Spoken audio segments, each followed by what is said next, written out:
Welcome to my blog. ನಾನು ಚಾವಿ. ನಾನು ಚತುರಿ. Happy Sunday. ಮತ್ತು ರಜೆ ಇದೆ, ಮಜಾ ಮಾಡಿ. ನಾವು ಲೇಟಾಗಿ ಎದ್ದಿದ್ದೀರಿ. ಉಪ್ಪ ಮಾಡ್ಕೊಂಡ್ಬಿಡೋಣ. ಇವಾಗ ಇವಾಗ ಇವಾಗ ಇವಾಗ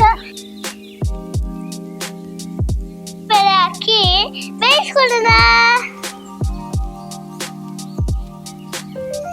ಹಾಕೊಂಡು ಬೇಯಿಸ್కొని, ಇಲ್ಲಾಂದ್ರೆ ಸೀತೋಗುತ್ತೆ.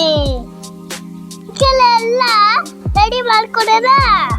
ಸರಿ, ಈಗ ತೊಳ್ಕೊಂಡು ಕಟ್ ಮಾಡ್ಕೊಳ್ಳಿ. ಬಾಣಲಿ ಇಟ್ಕೊಂಡು ಎಣ್ಣೆ ಹಾಕೊಳ್ಳಿ.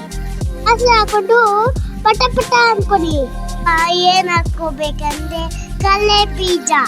ಇವಾಗ ಅದನ್ನ ಚೆನ್ನಾಗಿ ಫ್ರೈ ಮಾಡ್ಕೊಳ್ಳಿ. ಮೇನ್ ಸೊಪ್ಪು ಹಾಕೊಳ್ಳಿ. ಇವಾಗ ಅದನ್ನ ಫ್ರೈ ಮಾಡಿ. ಕಡಲೆ ಬೇಳೆ ಹಾಕೊಂಡು ಫ್ರೈ ಮಾಡ್ಕೊಳ್ಳಿ. ಈಗ ಫ್ರೈ ಮಾಡ್ಕೊಳ್ಳಿ. ತರಕಾರಿ ಎಲ್ಲ ಹಾಕೋಣ. ಅಷ್ಟು ಬೀನ್ಸ್, ಕ್ಯಾರೆಟ್ ಹಾಕೊಳ್ಳಿ. ಈರುಳ್ಳಿ ಹಾಕೊಳ್ಳಿ. ಎಲ್ಲ ಬೇಯಕ್ಕೆ ಉಪ್ಪು ಹಾಕೊಳ್ಳಿ. ಫುಲ್ ಉಪ್ಪು ಹಾಕೊಳ್ಬೇಕು. ಅರ್ಶಿನ ಹಾಕೊಂಡು ಫ್ರೈ ಮಾಡ್ಕೊಳ್ಳಿ. ಸೂಪರ್ ಆಗಿ ಬರುತ್ತೆ. ಈಗ ತರಕಾರಿ ಎಲ್ಲ ಚೆನ್ನಾಗಿ ಬೆಂದಿದೆ. ಬೈಸ್ಕೊಂಡಿದ್ರಲ್ಲ, ಅದನ್ನ ಹಾಕೊಳ್ಳೋಣ. ಇವಾಗ ಚೆನ್ನಾಗ ಎಲ್ಲ ಮಿಕ್ಸ್ ಮಾಡ್ಕೊಳ್ಳೋಣ. ಈಗ ಇದುಗೆ ನೀರು ಹಾಕೊಳ್ಳೋಣ. ನೀರು ಚೆನ್ನಾಗಿ ಕಾಯ್ಬೇಕು. ಈಗ ತರಕಾರಿ ಎಲ್ಲ ನೀರಲ್ಲಿ ಡ್ಯಾನ್ಸ್ ಆಗ್ತದೆ. ಚೆನ್ನಾಗಿದೆ.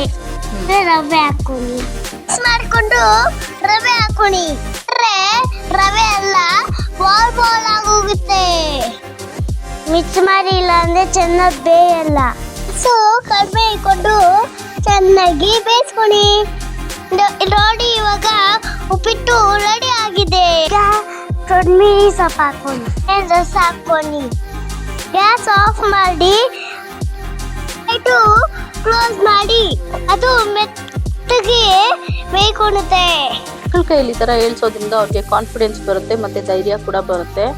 ವಾರ ಪೂರ್ತಿ ದುಡಿಯುತ್ತಾ ಇರೋರಿಗೆ ನಮಗೆ ಅವ್ರ ಜೊತೆ ಟೈಮ್ ಸ್ಪೆಂಡ್ ಮಾಡ್ದಂಗೂ ಆಗುತ್ತೆ. ಉಪ್ಪಿಟ್ಟು ರೆಡಿ ಆಗಿದೆ. ಎಲ್ಲರೂ ಜೊತೆಗೆ ತಿಂತಾ ಇದ್ದೀರಿ. ಬನ್ನಿ ತಿನ್ನೋಣ.